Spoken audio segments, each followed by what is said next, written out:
फिर 1991 का एक प्लेसेस ऑफ वर्शिप एक्ट भी है जो ये कहता है कि 15 अगस्त 1947 से जो जिस अवस्था में था उसी में रहेगा।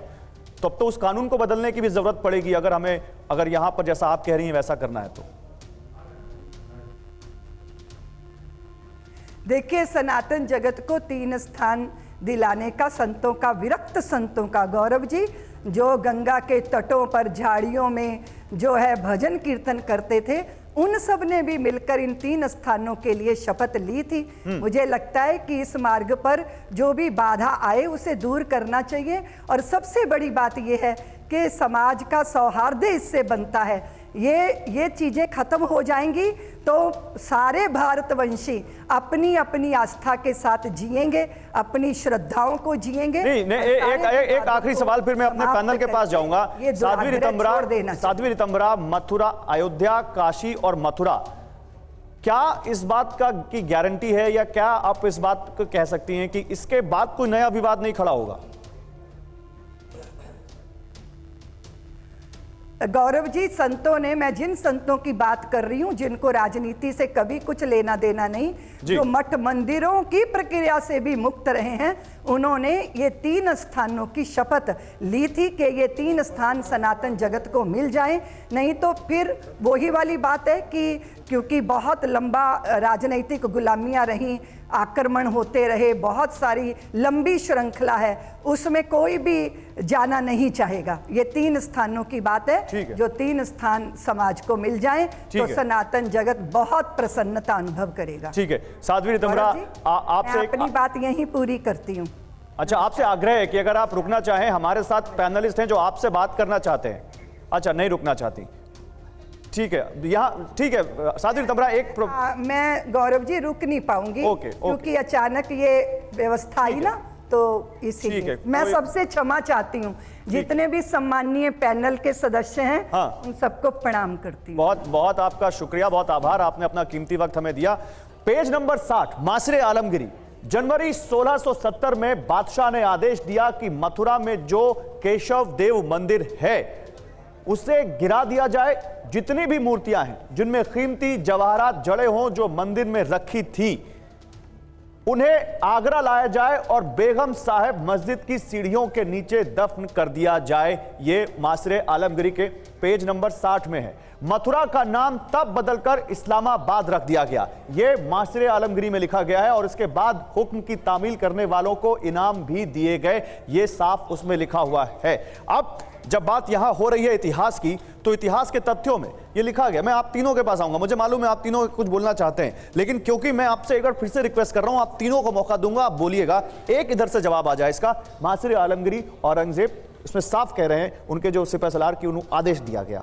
देखिए, इसी मासरे आलमगिरी की किताब में सब लिखा है, और भी हैं, अंग्रेज इतिहासकार हैं, उन्होंने लिखा है, हमारे ब्रज के इतिहासकार हैं, उन्होंने लिखा है। इससे कोई भी झुठला नहीं सकता कि हम लोगों पे अत्याचार हुआ है, हमारी भावनाओं के साथ खिलवाड़ हुआ है, हमारे मंदिर तोड़े गए, हमारे देवी देवताओं का अपमान किया गया। कोई भी थोड़ा बहुत जो इतिहासकार होगा वो इसको झुठला नहीं सकता, ये तथ्य सत्य है। अब हम लड़ना नहीं चाहते। मैंने बहुत पहले कहा था काशी, मथुरा, अयोध्या ये हमें दे दो। क्यों? ये हमारे प्राण हैं, ये हमारे प्राण बसते हैं, शिव, राम, कृष्ण। आप हमें 3 मंदिर दे दो, हम तुम्हें 3 मस्जिद बनवा के देंगे। नहीं मिले। यहाँ पर भी मैं आज फिर से एक बात कही, फिर भी वो बात प्रारंभ में नहीं मानी गई।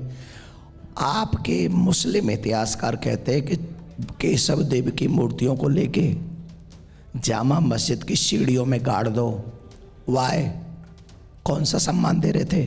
कौन सा भाईचारा था वो? ये भाईचारा था?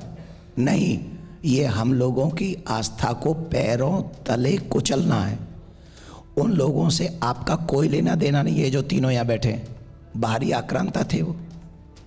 आप और हम, आपके पूर्वज भी, क्योंकि एक टीवी चैनल पे आपने कहा था हमारे पूर्वज हिंदू हैं, तो आपके पूर्वजों ने भी रामकृष्ण शिव को पूजा है।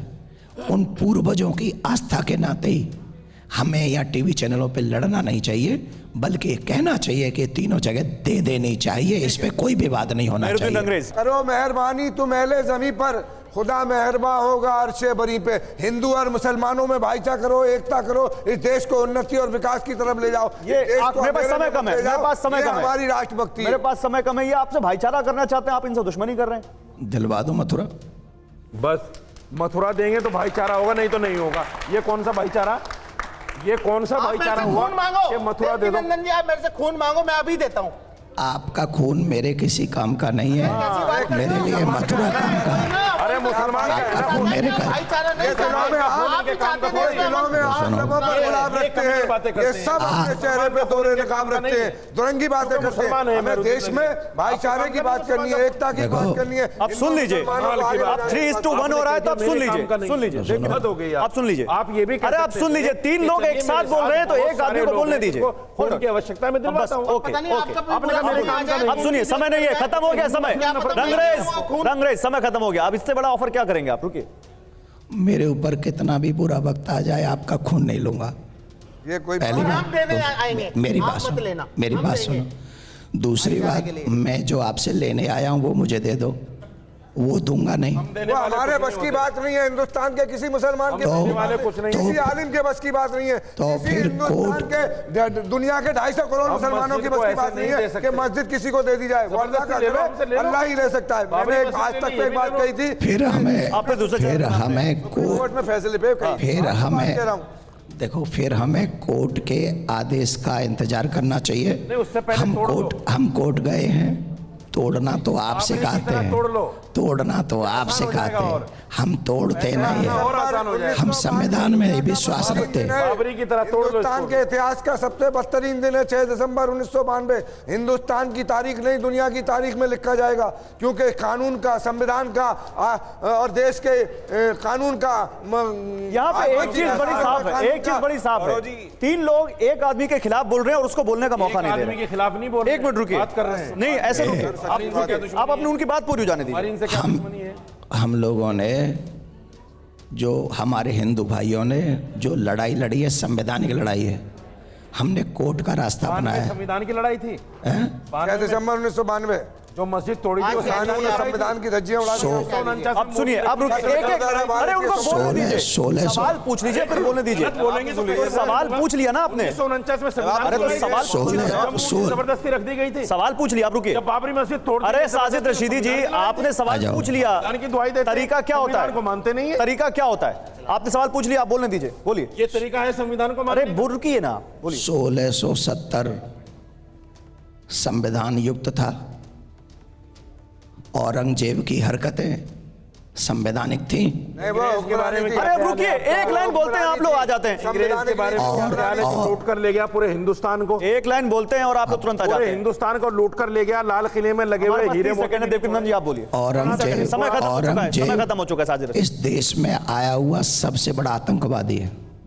औरंगजेब सबसे बड़ा आक्रांता है, सबसे बड़ा लुटेरा है, और आने वाले जितने भी सनातनी हैं, एक बात है, एक बात जितने भी सनातनी उसका विरोध कर रहे हैं। कि इसका फैसला कोर्ट से ही हो सकता है। एक बात तय है, इसका फैसला कोर्ट से ही हो सकता है। जिस तरह से आप स्टूडियो में इस वक्त आप गर्मा गर्म बहस देख रहे हैं और दोनों पक्षों के बीच कोई सहमति नहीं देख रहे हैं, यही कारण है कि कोर्ट को अब यह तय करना पड़ रहा है कि वहां पर क्या होगा। और कोर्ट ने अभी सर्वे का आदेश दिया है, आगे क्या होगा ये कोर्ट तय करेगा। और कोर्ट जब होगा, ये तय करेगा, तो हम आपके सामने वो सारे तथ्य लेकर आएंगे।